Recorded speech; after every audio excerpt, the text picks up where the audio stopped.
Assalamualaikum. Welcome to my YouTube channel, and in today's class we're gonna talk about be going to. But students, class शुरू करने से पहले अगर अभी तक आप लोगों ने मेरे चैनल को सब्सक्राइब नहीं किया तो प्लीज सब्सक्राइब के बटन पे क्लिक कर दें। अगर आपको मेरी वीडियोस पसंद आ रही हैं और अगर आप इनसे कुछ सीख रहे हैं तो प्लीज लाइक एंड शेयर के बटन पे क्लिक कीजिए। और अगर आपको कोई भी कंफ्यूजन हो रहा है या कोई चीज समझ में नहीं आ रही तो प्लीज आप लोग कमेंट्स बॉक्स में जाके कमेंट्स कर सकते हैं। तो चलें आइए स्टार्ट करते हैं हमारी आज की क्लास। तो स्टूडेंट्स, आज हम बात कर रहे हैं बी गोइंग टू, राइट। तो आज हम बी गोइंग टू के बारे में बात करने वाले हैं। सबसे पहले हम इसका मकसद समझेंगे कि बी गोइंग टू का यूज किस मकसद के लिए किया जाता है। इसके बाद फिर हम सेकंड नंबर पे जो चीज समझेंगे वो ये समझेंगे कि उर्दू सेंटेंसेस में इसकी पहचान क्या होती है या उर्दू में ये सेंटेंसेस किस तरह के होते हैं। और उसके बाद जब हम ये चीज सीख लेंगे कि उर्दू सेंटेंसेस किस तरह के होते हैं तो फिर हम ये चीज समझेंगे कि जब हम इनको इंग्लिश में ट्रांसलेट करेंगे तो उसका क्या तरीकाकार होगा या उसकी स्ट्रक्चर क्या होगी। तो चलिए स्टार्ट करते हैं बी गोइंग टू। अच्छा, बी गोइंग टू का जो यूज किया जाता है वो प्रेजेंट में भी किया जाता है और पास्ट में भी किया जाता है। But first of all today we are going to talk about present. Be going to in present के बी गोइंग टू का इस्तेमाल मौजूदा वक्त में, right. So for what purpose we use be going to. Be going to का इस्तेमाल हम किस मकसद के लिए करते हैं। Actually be going to is used to express definite plans in the present के मौजूदा वक्त में डेफिनेट प्लान्स को बयान करने के लिए बी गोइंग टू का यूज किया जाता है। अच्छा, अब सबसे पहली चीज जो हमें समझनी है वो है डेफिनेट प्लान्स। कि डेफिनेट प्लान्स कौन से होते हैं। वो प्लान्स जो कि यकीनी हैं, यानी कि जिसके बारे में आप श्योर हैं कि आप वो काम करने वाले हैं, राइट। तो उनको कहा जाता है डेफिनेट प्लान्स। यानी कि मौजूदा वक्त में जो भी काम आप करने वाले हैं या जो भी काम आप करने लगे हैं तो डेफिनेटली आप उन प्लान्स के बारे में श्योर हैं, इसलिए वो डेफिनेट प्लान्स कहलाएंगे। ठीक है, तो जो भी काम आप करने वाले हैं या जो भी काम करने लगे हैं वो आपके मौजूदा वक्त के डेफिनेट प्लान्स हैं। Okay, so be going to is used to express definite plans in the present के मौजूदा वक्त में डेफिनेट प्लान्स को बयान करने के लिए बी गोइंग टू का यूज किया जाता है, राइट।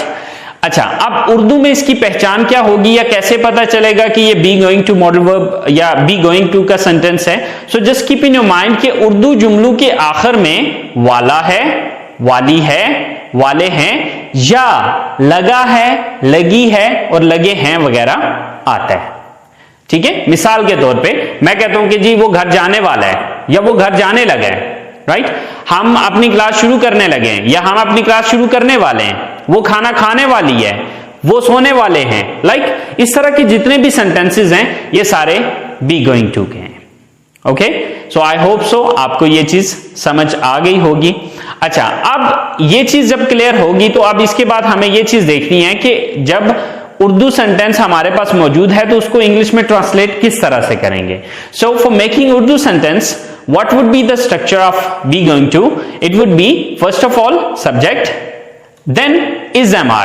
अच्छा, ये जो is MR हम यूज कर रहे हैं यहां पर that is basically be. अगर आप be को डिक्शनरी में कंसल्ट करें तो आपको नजर आएगा be is am are, ये फर्स्ट फॉर्म की सूरत में, ठीक है। was and were ये इसकी सेकेंड फॉर्म होती है एंड बीन इसकी थर्ड फॉर्म होती है, राइट। तो जैसे कि आपको पता है कि प्रेजेंट में हम फर्स्ट फॉर्म यूज करते हैं तो इसलिए हम प्रेजेंट में बी को इज एम आर की सूरत में यूज करें। बेसिकली ये जो बी है ये बी की सूरत में यहां पे नहीं आ रहा बल्कि इस बी को हम इज एम आर की सूरत में यूज करें। बेसिकली बी जो है ये हमारी बेस फॉर्म है। ओके, तो इसको हम बी की सूरत में यूज करते हैं। अच्छा, बेस फॉर्म का भी थोड़ा सा मैं आपको एक्सप्लेन कर देता हूं। जैसे कि देखें, आपने अगर प्रेजेंट इन डेफिनेट टेंस की वीडियो देखी है तो उसमें आपने देखा होगा कि जब हम he, she it and single name use करते हैं तो हम गो का वर्ड नहीं यूज करते बल्कि गोज का वर्ड यूज करते हैं। अब ये जो गोज बनाया गया है वो ही, शी, इट या सिंगल नेम के लिए बनाया गया था। ठीक है, अच्छा, अब जो इसकी बेस फॉर्म है वो बेस फॉर्म इसकी गो है, लेकिन इसको प्रेजेंट इन डेफिनेट में ही, शी, इट और सिंगल नेम के चक्कर में हमने गोज बनाया था। इसी तरह से बी जो है ये बेस फॉर्म है। ठीक है, लेकिन इसकी जगह पे हम इज एम आर का यूज कर रहे हैं। आई होप सो आपको ये बात समझ आ गई होगी कि यहां पर हमने बी का यूज क्यों नहीं किया। बी की जगह पे हम इज एम आर यूज करें, बेसिकली ये भी बी ही है, लेकिन ये बेस फॉर्म बी है, लेकिन उसकी जगह पे हम बी की जगह पे इज एम आर का यूज यहां पर कर रहे हैं। So first of all subject, then is am are, then going to, then first form of the verb and then object, and the shortcut of going to is gonna। going to का जो shortcut होता है वो gonna होता है। as you know that in speaking we use the shortcuts, जैसे कि आप लोगों को पता है कि स्पीकिंग के अंदर हम शॉर्टकट्स का ज्यादा यूज करते हैं, तो जो going to है वो बोलने में gonna बोला जाता है। ओके सो राइटिंग में आप इसको गोना नहीं लिखेंगे, राइटिंग में आप इसको पूरा गोइंग टू ही लिखेंगे, क्योंकि आपको पता है कि हम शॉर्टकट्स राइटिंग में यूज नहीं करते हैं। तो चले आए, अब हम ये कुछ 4 सेंटेंसेस लिखे हुए हैं, इन 4 सेंटेंसेस को इंग्लिश में ट्रांसलेट करके देखते हैं। तो हमारे पास जो सबसे पहला सेंटेंस है वो है कि वो घर से रवाना होने वाली है या वो घर से रवाना होने लगी है। ओके, दोनों का मतलब एक ही है, right. So first of all we have to look at the subject. Who is the subject here? वो, यानी कि वो एक लड़की है। So she. So with she is am are में से कौन सा यूज होगा? इज। अब ये चीजें इज एम आर इज किसके साथ आता है, एम किसके साथ आता है, आर किसके साथ आता है, ये ऑलरेडी पिछली क्लासेस में मैं आपको बता चुका हूं। अगर आप डायरेक्टली मेरी इस क्लास पर आए हैं तो मैं आपसे रिक्वेस्ट करूंगा कि आप क्लास नंबर 1 से स्टार्ट करें, ताकि हर एक चीज को डिटेल से आप समझ सकें, ठीक है, क्योंकि हर एक चीज को क्लास नंबर 1 से डिटेल से मैंने स्टार्ट किया हुआ है और बिल्कुल बेसिक लेवल से समझाया हुआ है। Okay, so she is, then going to, she is going to, then first form of the verb. अब वर्ब क्या है यहां पर? रवाना होना। तो रवाना होना की इंग्लिश होती है leave. She is going to leave. कहां से रवाना होने वाली है? घर से, from home. She is going to leave from home, वो घर से रवाना होने वाली है। And when you gonna speak it, जब आप इसको बोलेंगे, you will say she is gonna leave from home. She is gonna leave from home, कि वो घर से रवाना होने वाली है। आप गोइंग टू की जगह इसको गोना बोलेंगे। She is gonna leave from home, वो घर से रवाना होने वाली है। ओके, सो नेक्स्ट सेंटेंस है हमारे पास, हम एक नया कारोबार शुरू करने वाले हैं या हम एक नया कारोबार शुरू करने लगे हैं, राइट। सो सब्जेक्ट कौन है यहां पर? हम, वी। देन वी के साथ इज आएगा, एम आएगा या आर आएगा? डेफिनेटली आर आएगा, we are. Then going to, we are going to. Verb क्या यहां पर? शुरू करना, start. We are going to start. क्या शुरू करने वाले हैं? एक नया कारोबार, a new business.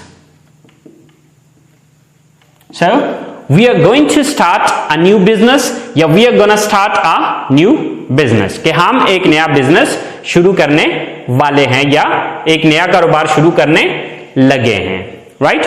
Then third sentence है हमारे पास, मैं नहाने वाला हूं या मैं नहाने लगा हूं। ओके, सो सब्जेक्ट कौन है? मैं, आई। अब आई के साथ इन तीनों में से क्या आएगा? Am. Then going to, I am going to. Verb क्या यहां पर? Bath, take a bath.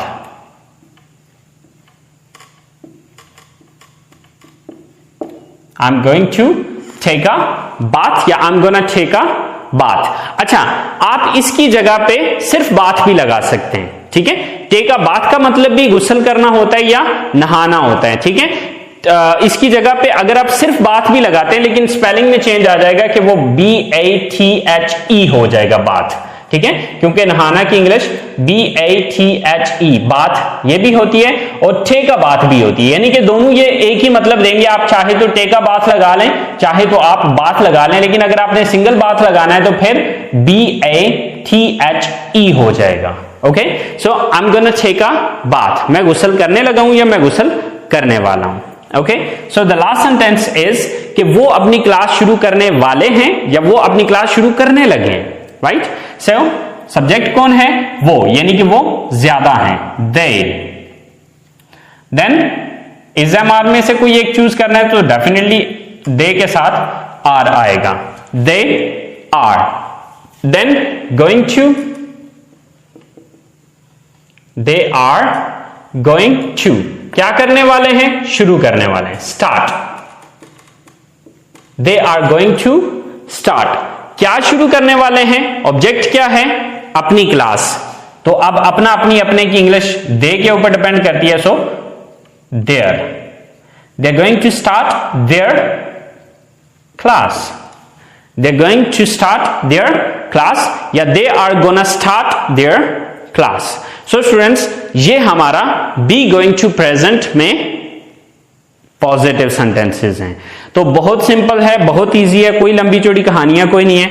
तो स्टूडेंट्स, अगर आपने इसका नेगेटिव सेंटेंस बनाना है तो नेगेटिव बनाना कोई मुश्किल चीज नहीं है। आपने सिंपली क्या करना है कि यहां पर नेगेटिव सेंटेंस बनाने के लिए इज एम आर के बाद यहां पर नॉट लगा देना है बस, क्योंकि यहां पर हमारे पास is am are helping verb आ रहा है, तो यहां पर हम इज एम आर के बाद नॉट लगा देंगे, बस फर्क इतना है, ठीक है। अच्छा, अब फॉर एग्जाम्पल वो घर से रवाना नहीं होने वाली है, ये नेगेटिव है इसका, तो अब हम क्या करेंगे? She is not going to leave from home. Okay, इसी तरह से हम एक नया कारोबार शुरू नहीं करने वाले हैं या नहीं करने लगे हैं, so we are not gonna start a new business. इसी तरह से मैं नहीं नहाने वाला हूं या मैं नहीं नहाने लगा हूं, I am not going to take a bath. इसी तरह से लास्ट सेंटेंस है कि वो अपनी क्लास शुरू नहीं करने वाले हैं या वो अपनी क्लास शुरू नहीं करने लगे हैं, तो क्या करेंगे? यहां पर they are not going to start their class, right. तो स्टूडेंट्स, देखा आपने कि इसके नेगेटिव सेंटेंसेस बनाने के लिए हमने क्या किया? सिंपल इतना किया कि हमने हेल्पिंग वर्ब्स के बाद नॉट लगा दिया, दैट्स इट। कोई लंबी चौड़ी कहानी कोई नहीं की, कोई लंबा चौड़ा काम नहीं किया, सिर्फ इतना काम किया कि सिर्फ एक नॉट का इंक्रीजमेंट किया हेल्पिंग वर्ब्स के बाद। अच्छा, अब हम अगर इनके इंटरगेटिव सेंटेंसेस बनाते हैं तो वो आपके लिए कोई मुश्किल काम नहीं है। क्यों मुश्किल काम नहीं है? क्योंकि आपको पता है कि अगर आप किसी सेंटेंस का नेगेटिव जानते हैं तो उसका इंटरोगेटिव बनाना मुश्किल नहीं है, क्योंकि आपने देखना यह है कि नेगेटिव सेंटेंस बनाने के लिए आपने किस लफ्ज के बाद नॉट लगाया था। जिस लफ्ज के बाद आपने नॉट लगाया था उस लफ्ज को उठा के सेंटेंस के शुरू में ले आओ, वो इंटरोगेटिव बन जाएगा। कैसे? जैसे कि देखें कि यहां पर हम अगर इस स्ट्रक्चर को देखें तो हमने subject plus is am are plus not, तो यानी कि नॉट हमने किसके बाद लगाया? इज एम आर के बाद। तो इसका मतलब यह हुआ कि यही इज एम आर को उठा के यहां पर हम सब्जेक्ट के स्टार्ट में ले आएंगे और एंड पे क्वेश्चन मार्क दे देंगे, तो यह हमारा इंटरगेटिव सेंटेंस बन जाएगा। फॉर एग्जाम्पल, क्या वो घर से रवाना होने वाली है या क्या वो घर से रवाना होने लगी है?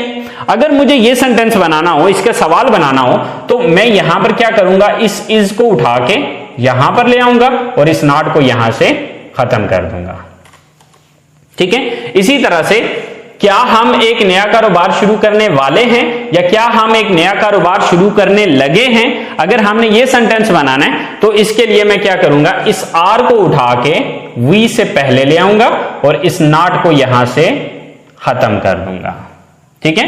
इसी तरह से क्या मैं नहाने लगा हूं या क्या मैं नहाने वाला हूं, तो यहां पर हम एम को उठा के सेंटेंस के शुरू में ले आएंगे और यहां से भी हम नॉट को खत्म कर देंगे।